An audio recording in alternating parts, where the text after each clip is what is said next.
আমি বাংলাদেশের বিভিন্ন জায়গায় যাই, সব জায়গায় দুইটা শখসিয়তের কথা বলে, হযরত শেখুল ইসলাম হযরত মৌলানা আহমদ শফি সাহাব রহমতুল্লাহ আলাই আর হযরত মৌলানা জুনায়েদ বাবনগী রহমতুল্লাহ আলাই বারবার বলেন বা এই জায়গায় হযরত এসেছিলেন, ফখর সাথে বলে, তারা যেটা গৌরব মনে করেন যে হযরত ওখানে গিয়েছেন আর আমাদেরকে এরকম নসিহত করেছেন।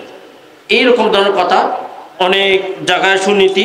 সবসময় মোট কথা হলো তারা ওইগুলো বলে আমাদেরকে ওইখানে যাওয়ার জন্য একটা তরগিব দেয়, যাওয়ার জন্য এটা মানে আগ্রহ পয়দা করে। তাই হযরতের শখসিয়ত সিরিফ অল্প কিছু সময়ের মধ্যে বলে শেষ করা যাবে না। আর ইন্ডিয়ার মধ্যে বাংলাদেশে কোনো মুসান্নিফের বা কোনো একটা লেখকের কোনটা কিতাব যদি আছে সেটা তনজিমুল আসতার, আমরা পড়তেছি তখনই মানে সেটা দেখেছি। তারপরে আমি তো বাহারাল আমার সময় ওখানে বেশি কেটেছে, প্রায় 32 বছর। তার মধ্যে একটা কথা, আমি দারুল দেওবন্দ থাকা অবস্থায় দেখলাম এমনি এই যে প্রত্যেক মাদ্রাসার কিছু তারানা লেখা হয়। এই হাটহাজারী মাদ্রাসার মৌলানা জুনায়েদ বাবনগরী রহমতুল্লাহ আলাই যেই তারানাটা লিখেছেন আমি খুব গভীরভাবে দেখেছি। মাশাআল্লাহ, যদিও উনি বাঙালি ছিলেন, আহলে লিসান ছিলেন না, কারণ উনি তো বাংলাদেশি, তারপরেও উনি যেই রকম কথাগুলো লিখেছেন সেটা কিন্তু সেই আহলে লিসানের থেকে কম নয়। আর আহলে লিসানেও অনেক সময় কথা লেখে, কিন্তু যেই মেয়ারের প্রয়োজন হয় সেরকম লিখতে পারেন না। কিন্তু উনি এই হাটহাজারী মাদ্রাসার জন্য যে তরনাটা লিখেছেন, মাশাআল্লাহ, আমি তখনই দেখেছি, তখনই ওনার আজমত, ওনার আহমিয়ত, ওনার ইজ্জত, ওনার মকাম আমার অন্তরের মধ্যে ছিল, এখনো আছে। তারপরে মানুষ অনেক সময় মুখতাসর শব্দের মধ্যে অনেক কিছু বলে দেয়, এটা গভীর ইলমের আলামত। আমার সাথে ওনার সাথে যখন দেখা হয় প্রথম, এই ওনার কাছে আমি এসেছিলাম, তখন উনি আমাকে বললেন, আপনার সাথে তো আমার রক্তের সম্পর্ক। কি বললেন? রক্তের সম্পর্ক। এইটা বলে আগে অনেক কথা বললেন। এই একটা শব্দের দ্বারাই মনে করেন আমার অন্তর জিতে নিলেন উনি।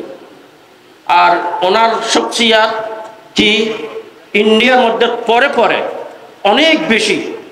ওইখানে ইন্ডিয়ার মধ্যেও এই শেখুল ইসলামকে জানেন আর হযরত মৌলানা জুনায়েদ বাবনগী রহমতুল্লাহ আলাইহিকে জানেন।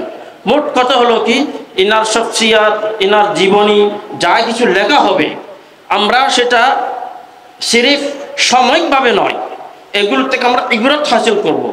এগুলো দেখে আমাদের মধ্যে মানে গুণ পয়দা করার চেষ্টা করব। যেমন নাকি উযকুরু মাহাসিনা মাউতাকুম, তোমাদের মধ্যে যারা দুনিয়া থেকে যাচ্ছে তাদের মধ্যে যে গুণ, তার মধ্যে যে সিফাত, তাদের মধ্যে যেই আখলাকে হামিদা, তার মধ্যে যাই কিছু আছে সেগুলো মানুষ সামনে বয়ান করো। তার মতলব হলো তোমরাও সেরকম অনুসারী হও, সেই রকম সিফাত তোমাদের মধ্যে পয়দা করো। বহরহাল কথা লম্বা করার প্রয়োজন নাই।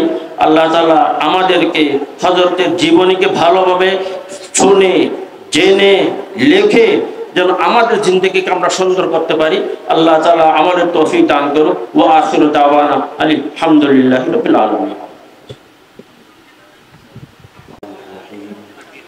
ফাস্তাবিকুল খায়রাত ওয়া ক্বালা রাসূলুল্লাহি সাল্লাল্লাহু আলাইহি ওয়াসাল্লাম উযকুরু মাহাসিনা মাউতাকুম আও কামা ক্বালা আলাইহি সাল্লাতু ওয়াসসালাম।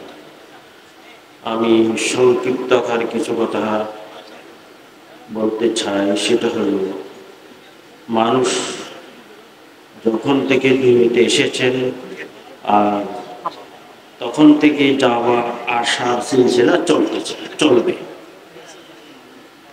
কিন্তু এর মধ্যে কিছু শখসিয়াত, কিছু মানুষ এমনও দুনিয়ার মধ্যে আসেন, এমনও কিছু কারনামা করে তারা যান, তাদের কথা, তাদের স্মরণ মানুষের অন্তরের মধ্যে যারা জীবিত আছে তার থেকে বেশি থাকে। শায়র এক জায়গায় বলতেছে, আসুরু বিআন্নানি সাঈশু মাইতান বিহি ওয়া ইয়াসুনি ইন মুতু হাইয়া। আমি যদিও দুনিয়ার বুকে নাই, তারপরেও আমি জিন্দা, আমি খুশি।